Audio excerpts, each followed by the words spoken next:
Welcome to Basketballheadzz Live. I'm your host, Glenn Pooh Harding. And tonight, we have a very, very special guest. This basketball head is a New York City legend who started out as a child prodigy. At age 5, he could already spin the ball on his fingers, something I couldn't do till I was 15. As a teen, he attended John Jay High School, where he averaged an astounding 26 points per game. Legendary Brooklyn coach Eric Rock Eisenberg, the former longtime coach at Tilton High School, said in high school, he was as good as Stephon Marbury. This basketball head was recruited by all the big-time schools all across the country, but because of bad grades, which plagued most of us New York City players, including myself. So, after high school, he attended Lorraine Community College in Ohio. Things didn't work out as planned, so he returned home to attend Brooklyn College. In his first 3 games, he showed why he was one of the highly touted guards in the country in his first 3 games. But his style didn't go over too well with his new coach, so he left school to continue to hone his basketball skills on the streets of New York City. You name a tournament or a league, from Bayridge to Harlem and everywhere in between, he was there putting on a show. The basketball magazine Slam published its list of New York City streetball legends with the likes of Julius Erving, Connie Hawkins, and Earl Manigault. It also listed this basketball head as one of its New York City legends as well. NBA Hall of Fame inductee Chris Mullin once described this basketball head as the best shooter he has ever seen who never played in the NBA. He now runs his own basketball entertainment company called Hoop Wizards, and you can book him at hoopwizards.com. Listen, he's a class act. You book him, you definitely gonna get a show, and he just might bring his daughter along, because you know, he passed it down to his daughter, and hopefully she'll be entertaining the next generation of basketball heads. So without further ado, help me welcome to the show, New York City legend and John Jay High School great, Black Jack Ryan. Y'all ready?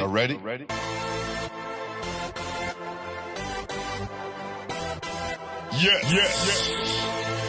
You have just stepped out into the world of chaos, where everybody goes hard. Come on. Go hard. Go hard. Go hard. Go hard. Go hard. Go hard. Or go home. Never back down. You gotta hold your own. Go hard. Go hard. Go hard. Go hard. Go hard. Go hard. East Coast. Go hard. West Coast. Go hard. Midwest. Go hard. Dirty. Hurry up, everybody. Get online, buy your tickets, cause the game about to start. What's happening, man? What's up? How you doing? I'm doing well, man. Welcome to the show, man. You hear me well? I hear you great. I was at West 4th and I said, all right, I got to get to the car to do this thing, and then I couldn't get in touch with you, so I'm driving home now. So can you can you see me?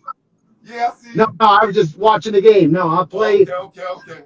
Old Timers game, July 31st. Okay. Listen, you wouldn't surprise me if you were still playing, brother. Oh, dude, I play all the time. I just West 4th is nothing but arguing. I just want to play. No arguing for me. I just want to play. That's right, man. That's right. So I want to jump right into this, man. Who introduced you to the game?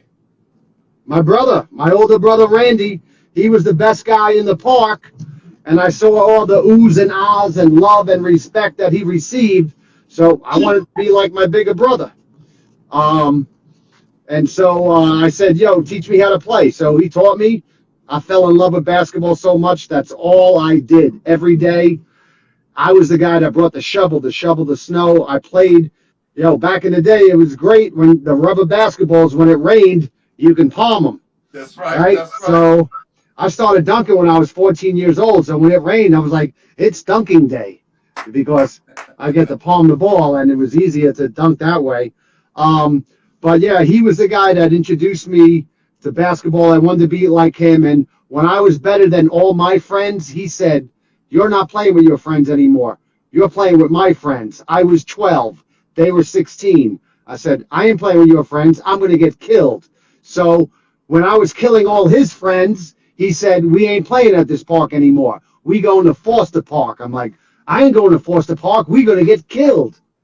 But he opened my eyes to go out and seek the better talent, the bigger guys, the older guys. He goes, that's the only way you're going to get better.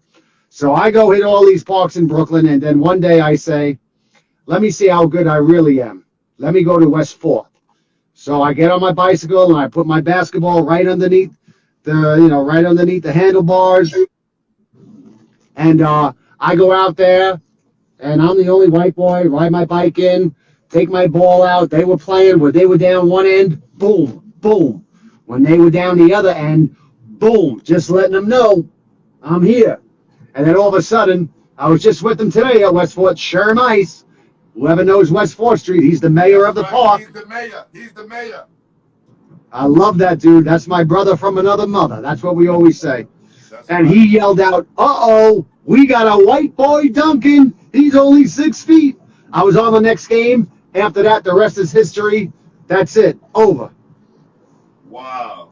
That's crazy. Well, let me salute your brother Randy, who I, of course, played with you guys out in Bayridge. Super awesome guy, man. And, for him to give you those tools early on, man, salute to him, man, and everything, because he's a great guy. Yeah, he was the king of our neighborhood, both on the basketball court, and he got a great job right out of high school and built himself up, and he was a broker on the American Stock Exchange. I mean, a trader. Then he had his own business, so he dated a model. She was a big-time model at the time, so he had the girl. He had the brand new Rally Sport Camaro. He was the king of the park. He was the blonde. He looked like, I forget, the Bobby Nystrom from the Rangers back in the day. Man, but he was the man. I need to listen, and this may be personal with me because, maybe I came later on, but I could tell that he was a baller, and the fact that you got a lot of your skills, your toughness, and your will to win from him, I would love to have him on the show, man, because he still represents New York City. I know you're the legend, but without your brother, there's no you. I'd be different if it wasn't for Randy. I wanted to play basketball because of Randy, and I always say, Randy taught me how to play, and he always says, I did not teach you how to play. You put all the hours in the park. I taught you to compete. Wow. That's what he always says. I didn't teach you how to play. I taught you how to compete. That's real. Wow. So tell the people where in Brooklyn you're exactly from. Windsor Terrace actually is a kind of park. I always say Park Slope, but it's not Park Slope. It's Windsor Terrace. It's like South Park Slope. If you know Brooklyn, if you know the Prospect Expressway, our park, East 5th Street Park, was right off the expressway. Right by Bishop Ford. Right? By Bishop Ford, right down the hill. Yeah. In between Prospect Park and the Greenwood Cemetery. Right there. That's where my favorite park in the whole world. West 4th. I got the West 4th Street logo tattooed on my body. That's where I really made a name for myself, but where I got things going was East 5th Street Park in Brooklyn, East 5th and Fort Hamilton Parkway. Wow. So, I'm going to ask you this. Your brother was the best player in the neighborhood? We talked about this when I was a little kid. Yeah, I looked up to him. He was the best player in the neighborhood. Wow. After talking to him for a while, he wasn't the best player in the neighborhood, but he was one of them. who would have been considered the best player in the neighborhood? Oh, we had a lot of guys. Besides you, when you was coming up, when you guys was coming up. Danny Leary, do you remember him? Yes, Danny Leary, yes. Chris Logan. He got drafted to the NBA. We had a lot of guys, guys that played mostly Division II, Division III basketball. But it was just tough. It was just a tough neighborhood. It was like an all-white Irish-Italian neighborhood, but then the guys from the parade grounds started coming over because they heard it was good run. And, of course, we loved them. We accepted them. Yo, come play, man. You make the park better. That's right. And that park, I got good because of my brother and that park. Mm. I got good because of that. And you young guys, listen. When y'all hear these legends come on and they speak and they telling you they got better playing with older guys, what does that tell you? They giving y'all at least some of the blueprint. You know? Absolutely. Yeah, you got to play with, if you keep playing with guys that you're better than, you're not going to get better. You got to challenge yourself. You got to get out there and play with the better guys so you could pick up some stuff that they're doing. Or they may help out the youngster and say, you're doing this wrong. You're doing this right. Do it this way. Do it that way. It's always good to play against the better guys and the older guys. All right. Now, get out of your comfort zone. Right. It'll definitely get you out your comfort zone very fast. Or you just won't be playing anymore because the run back then, if you didn't stay on the court and you didn't get picked, you might as well go home. Yep. Survival of the fittest. Yeah. You lose, but that's what you lose. That's going to be like, all right, I'm going to park. I'm going to work my ass off because I don't like losing. I'm going to get better and better. And, if you got that fire, you're going to get better. If you're like, oh, well, lost again today. I don't think I'm going to go back tomorrow because that's no fun. You're done. But if you got that fire, to get better, you got that competitiveness, you're going to go back. Because it's all about, hey, listen, play a 1-on-1, 2-on-2, 3-on-3, playing 5-on-5. That's great. Go have a good time. Yeah, you're going to get better playing against the better guys. What about work on your individual skills when nobody's in the park and nobody's watching? Go work on your individual skills, on your dribbling. I used to go out there and play imaginary basketball. I would just dribble the ball like crazy, going up and down the court, doing all these moves. This guy was guarding me. 2 guys were guarding me. Imaginary basketball really helped me. Just as much as playing in a 1-on-1, 2-on-2, 3-on-3, 5-on-5. Just as much. You needed that. And I tell guys, when I do shooting clinics and stuff, and I talk about, I'm ESPN's national 3-point shooting champion. If you read about me, if you Google me, best street ball shooter, all that stuff. Well, you know what? I wasn't born like that. I put the work in. I used to take 1,000 to 1,500 shots a day, every day, in the rain, in the snow, like every day, unless I was grounded or I was sick. That's 3 to 4 hours of just shooting, getting my own rebound. Hey, Jack, I ain't going to cut you off, but my guy, Vic Wells, I think I'm saying it right, Bowler Hall Vic, he says, tell Jack I said what's up. He got me started doing tricks. Like, older guy, OG in the game, and he goes around doing tricks to a lot of kids, and we follow each other, and he just said, you the one who taught him everything. Victor Wells. Who's that? Victor Wells. Oh, my man, Victor. I love Victor. Yes. Yes. Yeah, he's the best, man. He's a great guy. Yeah. He got the tricks. He's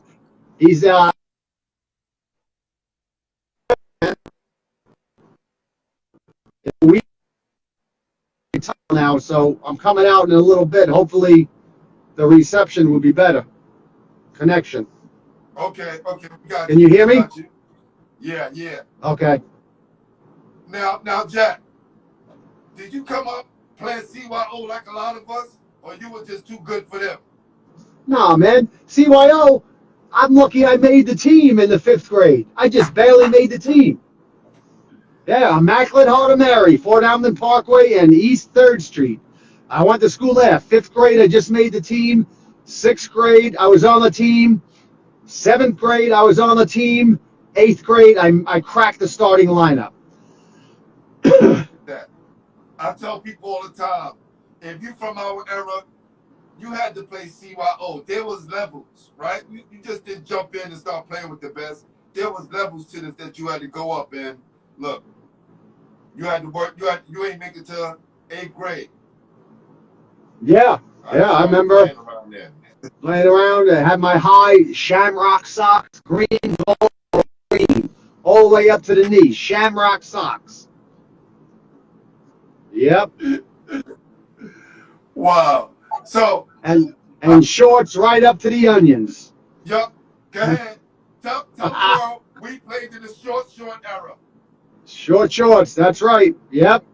And even if you're really old, fighting for those extra larges. Really old, like my brother, like a few years younger, they were satin. They were satin shorts up to the onions. Thank God I never wore the satin ones. I wasn't that old. Yo, Jack, what years were you in school? High school. I went to LaSalle Academy, then I went to Bishop Ford, got thrown out of there, then I went to John Jay High School. I should have graduated in 79, but I did the 5-year plan, graduated in 80. You know, it's so crazy, Jack. I was going to ask you, why didn't you go to Bishop Ford? Wait, what'd you say again? Say that again? I was going to ask you, why didn't you go to Bishop Ford, and you did. I went to LaSalle. Yeah, I went to LaSalle. And my parents got word that the Seward Park High School kids were jumping the freshman basketball players because they were coming home at a different time. Right. And they wouldn't let me play basketball. So then I transferred to Bishop Ford, where that's where all my elementary school friends went. And then I became the class clown again. I failed 4, got 23 demerits, and got thrown off the basketball team. So then I went to John Jay and, did the 5-year plan. And you averaged 26 over there. My senior year, 26 points a game. You said I averaged 26 points a game? Yes. Yes, my senior year. Junior year, I averaged 15, and I made honorable mention all city. Senior year, 26 points a game. I didn't get dirt. But my head coach, what happened was he was in a bad car accident. He did not coach me my senior year. We had a gym teacher that would ask me, Jack, what plays should we run? And so he didn't really fight for me to be able to become honorable mention again, or 3rd or 2nd. I wouldn't have made first team all city. One of them, I think 2nd or 3rd. Yeah. Yeah, but it's all good. That's crazy, man. That's crazy. All right, one of your guys, I think it's PNG 911, said he's been playing hoops with you since he was 15 years old. Wait, who's this? Alcoholic on there. Yeah, PMG. Yeah. You guys gotta write your real names. Just just type it in so you can know who you are. That'll be cool. Yeah. I know Jack played with 1 million people. I'm an old. What's that? Right. Jack. Yeah. So it was really your junior, your senior year when you started to come into your own. Yeah, my sophomore year, I got to play against Rolando Blackman, and we had a great guy on our team. God rest his soul, Brian Follins. He was the go-to man. So I was just the point guard that, just nobody could take, at that time, at a sophomore, nobody could take the ball off of me. I would just fly through everybody. I didn't shoot much. I just passed the ball, especially to Brian Follins. And then junior year, Brian was gone. And then I started getting shots up. And then senior year, I'm like, I got the green light. Green light. Rolando Blackman was 2nd team All-City and made it to Kansas State. He didn't average 26 points a game. Yeah. Isn't that crazy? Yeah. He, He got a lot better as he got older, that's for Oh sure. yeah, as he got older. I'm just saying the different times. And I tell kids to this day, a second team guy who's second team all city today in New York City is not getting a chance to go to Kansas State. Yeah, Different times. different. Yeah, absolutely. Yeah, Different. but I remember Rolando, when we played against Rolando Blackman, they're like, oh, I remember, Rolando Blackman. Yeah, he's a good guy on the team. Did I think he'd ever make it to the NBA and did what he did? No. Like, okay, we're playing against Grady, we're playing against a good team. I remember one sequence, both teams were pressing, Rolando stole the ball, went down and dunked the shit out of it. And the very next play, Brian Fallon stole the ball and went down and dunked the shit out of it. I'm a sophomore, or really a junior, but I'm like, oh shit, like dunked the shit out of the ball. Wow. Yeah, I'll never forget that. Those are the days New York City basketball at its finest. So, it's your senior year, you come into your own. The coach is asking you what plays to run. Obviously, you run in 90% of the plays for you. You Absolutely. have 26. Who ass did you bust that year that let you know, even though these guys made me honorable mention all city last year, I'm one of the best in the city? I'm sorry, can you repeat that? Who ass did you bust that year, if you can remember, when you was averaging 26 points a game to let you understand you was one of the better guys in the city? I don't remember like specifically what ass I busted, but I do remember like my best games were against Lincoln High School, where they had a powerhouse team at the time. They had Why my school? Why? John Devereaux, Super Frosh, Henry Hamilton, who else? And Mark Did they have Eric Montgomery back then? Coach. Oh, God. Mark Reiner was the coach who said, okay, we'll take Jack for Brooklyn College a few years later. But I had great games against them. And I remember I love going to Boys High. Because they were the best. They won the city championship. I went in there was steam coming out of my ears. I'm like, I'm going to light this place up in the layup line. In the layup line, I remember the only, out of all the teams we played, they had a DJ and an announcer. Yeah. And the refs were inside, and I know I'm not supposed to dunk in the layup line, but I'm looking around. I'm the only white boy in the whole gym. I'm like, I'm going to turn this shit up. And I just, boom, doing the Jackie Ryan funk dunk. Come from the left, grab the rim, cuff dunk it, behind my neck, backwards. The guy on the mic, they call me Jack at Boys High. I don't know. Jack, please stay off the rims. And then the referees came out and gave me a tech. Wow. Listen, legendary. For you people who never played at Boys and Girls. Back in the day with the pillars. Back in the day, it was crazy. And I can say, up until the last couple of years, maybe like two years ago, they had this kid named Khalil Brantley that was packing the gym out the same way. It was amazing. But back in those days, the Pearl days, it was rocking. Who was on Boys and Girls? Who was on Boys and Girls when you? I'm still friends with him, and he still plays ball. Lamont Law. Yes, that's my guy. He was on the show. I love Lamont. Lamont's a great guy. Lamont's in my first documentary saying some nice things. But Lamont Law played against Richie Gordon, but like when I was a sophomore or a junior. But senior year, I just remember Lamont. I thought I might have played against, I thought Pearl might have been on the team, but I wound up meeting Pearl years later. We both worked for the Knicks, and he wasn't there yet. When I was a senior. He wasn't there yet. When I was gone, he was a freshman the following year. Yeah, Lamont was on that championship team. He didn't get that much playing time, but when he proved himself in the streets over the years, definitely earned his right. Played against him up in the Pelham Fritz, the 42 and over, and he still got the game. Now I think he's a runner now. He's a runner. Wow. So, what letters were coming in for you? Before you knew, you had to go to Lorraine. What letters that were coming in for you all over the country?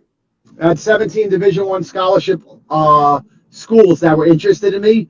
Lou Carnesecca, came to one game, and that was at New Utrecht High School. I played for Ty Cobbs. We played against the Flames. We played against OLG. We played against all these teams. It was like, I don't know, CYO Sandlot thing. He came to a game, and I had 44 points, and I missed 4 shots the whole game. And I remember he was talking, you got some shot there, kid. You got some shot. That's the way he spoke, right? And then after that, I had an interview with Glenn Williams. He came to John Jay High School. Glenn Williams and Carmine Casalenti or something like that. They were the assistant coaches, and they came to a few games, and then they disappeared. And I had Pittsburgh sent me some stuff, I remember, Rhode Island, Ohio University. Anyway, I wind up signing a letter of intent to go to Ohio University, and I went down to visit the school, and they just built the gym like a year or two before, and John Devereaux was going to go there too from Lincoln. And I said, shit. He did. He sure did. He had a great career there. Great career. So John Devereaux went there, and I went to see the school. I'm like, oh, my God, I can't believe I'm going to play at this school, the arena, 10,000-seat arena. Incredible. And then they called me back a week and a half later. Jack, you got a 1.9 grade average. You can't come here, but we're going to send you to a junior college in Lorain, Ohio, get your grades up, and then you come back the following year. First time away from home. I'm out there, boy from New York, the drinking, the girls. I just went bananas. Gain weight. The coach, the style of basketball that I play from Brooklyn, now I go to Lorain, Ohio. I remember him telling me, put the ball through your legs, you're coming out. And we clashed right away. And then I got thrown out of school and my apartment and off the team by Christmas. And so then that whole story, then I wound up going to Oregon and played for Mount Hood Community College, and I had Seton Hall recruit me the whole time, and then Mike Brown, who was there at the time, said PJ Carlissimo said too much baggage, not interested anymore. And then my friend Turk played for Brooklyn College, and he talked to Coach Reiner, who I had great games against in high school, and he said, yeah. So I walked on at Brooklyn College, and that guy is the strictest guy at all, and I'm the wildest man ever at the time, and that just wasn't a match, and I got thrown off by Christmas. Wow. Listen, I tell kids this all the time, and I discussed this with my guests about picking the right school for your playing style. I went through that at Fairleigh Dickinson. My first game I started had 25 points, and the assistant coach came to me and told me I would never get a chance to shoot that many shots. I said I only took 12 shots. I missed 1 shot. And it was crazy. So a lot of kids don't understand the other problems that go along with dealing with coaches who don't like your playing style, even though they want you to play for them. Absolutely, yeah. I mean, crazy. Some coaches are good, some coaches are bad, some coaches just, they got that authority. They got to tell people what to do and everything, and and hey, I was a problem. I know that. I'm so glad that Reiner left because we got the great Bobby Hartstein after him. Yeah. So, thank Bobby God. was great, man. Yeah. Yes. Bobby had a nice long career. Yes. Oh, yeah. I ran into Lloyd Daniels today. He wanted me to tell you what's up, and he said, man, he missed seeing you. Just want to let you know that. Lloyd is my man. What a character, man. I love seeing that guy. We just get together and just start talking old shit. I can listen to that guy all day long, man. He's the best. Yeah, he's like, yo, G, who you got on tonight? So I got Jack Black on. Oh, that's my boy, man. That's my boy, man. Yeah. Well, I hope you didn't tell him that you got Jack Black on, because that's the actor. I'm Blackjack. I mean Blackjack. My bad. You're not the only one. I mean, read things backwards. My bad, Jack. All right. So now, was that situation at Brooklyn College a turning point where you said, you had enough of dealing with the different colleges? You want to go the street route and create your name that way? What was that about Brooklyn College? I said, was Brooklyn College a turning point where you felt like you had enough with the colleges? Oh yeah. After that, I said, coaches are not for me. Schools are not for me. I'm out of here. I'm just going to go be the king of the parks. And that was it. That was it for school. And so I went and I did pretty good in the parks after that, which didn't do much for me except give me a good name as a street ball player. And two movies out of that. Two movies, well, one movie, two documentaries, one on Netflix. And How many street ball players can say that? Honestly. yeah, what's so funny is because there's so many street ball stories, street ball legends. Yeah. A lot of them, it's not good endings. They're homeless, drugs, they're dead. I'm lucky, fortunate enough, and I thank God above. He had a plan for me, and it was children. It was, to entertain and inspire children, and that's what it comes down to. And when I became a Harlem Wizard, I surrounded myself in an encouraging environment, okay, which made me thrive and strive and want to be the best. All before that, it was always, you did this wrong, you did that, you didn't do this. My dad called me fucko. I mean, how can you do anything with that? You're always doing something wrong. Now I put myself in a surviving, encouraging environment, and people like, great job, you're great with the kids, great basketball tricks, great that. I'm like, I want to be near this. This is what I want to do. I'm going to be the best that I can be at this. And it made me go back into the parks and the gyms to develop all my basketball tricks.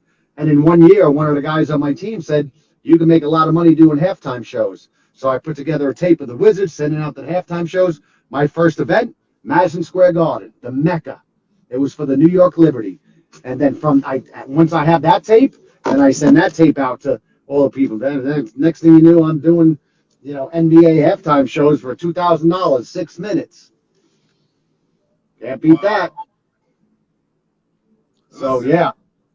Just looking back at what your friend and actor Jimmy Burke said about you, about you just wanting to put smiles on people's faces, right? Said the game came so easy to Jack, but he got more enjoyment out of putting smiles on people's faces. And I think at the end of the day, look, this is what you've been doing for, the last 20, 25 years, maybe? Exactly. Good job. 25 years. I've been a Harlem Wizard this is my 25th year. Yeah, exactly. Sam Worth is my guy, man. Did you guys play together? Yeah, we were on the Wizards together. Sam took me under his belt and taught me how to be a showman when the Wizards had a plane accident and a lot of the guys got knocked out, and the owner said, I need you to be the showman. And I was with Sam at the time, and Sam showed me the ropes on just like what to do, what not to do. I mean, Sam was with me, and it was an easy transition. And but I owe a lot of that to Sam. Yeah, Sam's a guy for the neighborhood who always mentor young guys and always give us good advice, man. So hey, can I cut you off for a second and say we got 5 more minutes? I got to get in and meet someone in some bar. All right. I'm having salsa walk. Got you. We're gonna run through it right quick. What is one misconception people have or had about you? Well, you know what? They got this Ballside Middle School, documentary that's coming out, and there's one guy, like people put up nice things, and there's one guy that wants to tear me down, man. And I talk to friends that know him, and they're like, man, Jack, don't pay no attention to him and this and that. No, but it hurts me because, I've been around this game for so long, and I've busted my ass, and I practiced so hard to be the best street ball player. I couldn't be any other player because I'm not coachable, but I worked hard to get a name myself in street ball, and I think I did pretty good, but there's this one guy that wants to shoot me down. No, I can't. No, I can't say. I'm not saying any names. Okay. Hey, you're always going to have haters. There's always going to be somebody. So, yeah, I only got two people that don't like me in this whole world, and that's my ex-wife and this guy on Ballside Middle. I'll find out who you talking about. Trust me. Jack, before we go, your top 5 players New York City history. Wow. Okay. Number one, Speedy Williams. I love that guy. I won $125,000 in a 3-on-3 tournament with him up in the Catskills in 2007. I played with my team that we won Hoop It Up all over everywhere. Went to Barcelona, won the championship, the world, everything over there. We lost in the finals in Hawaii on Channel 4 on NBC. And so now we're playing in this tournament for $125,000. We play against a team that beat us in the semifinals in Hawaii, and they wound up winning the whole thing. We play against them in the championship, and we beat them. So they can have their plaque from Hoop It Up. We got $125,000, but we got $125,000 because of my man Speedy. And I know Speedy. We were wizards together, and you know how Speedy is. He's a clown. He likes to crack up, and I love messing with him. He messes with me, and I love Speedy. Speedy's great, and inch for inch, pound for pound, that's the best guy I've ever played against. His heart. Like one time we're playing in the Peter Vecsey 3-on-3 tournament at Chelsea Piers. We're in the championship. I got my guys, the Hoop It Up guys, and he's got him up north, Seth Marshall. I forget who else he had. I think he had Shane on his team, big 7-foot Shane. We're beating them, and it's getting towards the end, and I'm under the basket with Speedy, and it's like almost point game. And Speedy takes my arm and pulls me out of bounds and knocks me down. And I get up because I know fucking Speedy. I know his shit. And I'm like, you ain't doing that shit to me. I got up and boom, pushed him right back. Tech. They get the ball. I forget if they took a free throw shot or whatever, but they wound up beating us by a couple of points. I'm like, that's Speedy, man. He will do anything and everything to win. I've never met anybody that serious about winning. Yeah, I see him. I'm gonna punch him in the nose next time I see him. Listen. You got 4 more before we get you out of here. That's Speedy Williams. Who else? Oh man, I'm trying. Elmer Anderson. I remember he was a beast back in the day. Yes. We always play West 4th. I had my best games against the Brew Crew, and I just saw tonight he's refereeing now. Kurt Joseph. Kurt Joseph was a beast. Like that whole team, Elmer and Kurt. But I'm trying to think like the best guy. I know I'm going to forget and mess up because it's been so many years. You know, you're giving me like 30 years to 40 years to think about. But Speedy's definitely my number one. But as far as like other Streetball, dude, I'd have to think about it. It could just be whatever. It could be somebody in high school. I grew up Chris Mullin. I've played with Chris Mullin. That's 4. We used to go to his park. He'd come up to East 5th Street Park. You know, in high school, I played against Sidney Green, Roosevelt Chapman. People don't know about Roosevelt Chapman. Oh, yeah.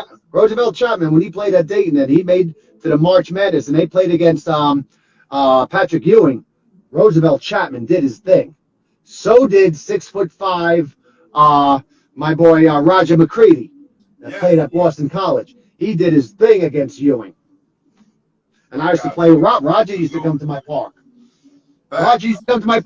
Dunleavy, the coach, they played in the NBA. Mike Dunleavy used to come to my park. You know, that park was great, man. All right, we're going to let you get out of here. You got one more top 5. The top 5 songs you are listening to right now. What means the most to you? And we're going to get out of here. The top 5 songs? Yes. Yo, I'm a white boy. I don't listen to music. I only dance on the basketball court and when I'm doing tricks. You fucking know. Hey, all right. How about the Partridge Family? There you go. There you go. Jack Black, Jack Ryan, make some noise.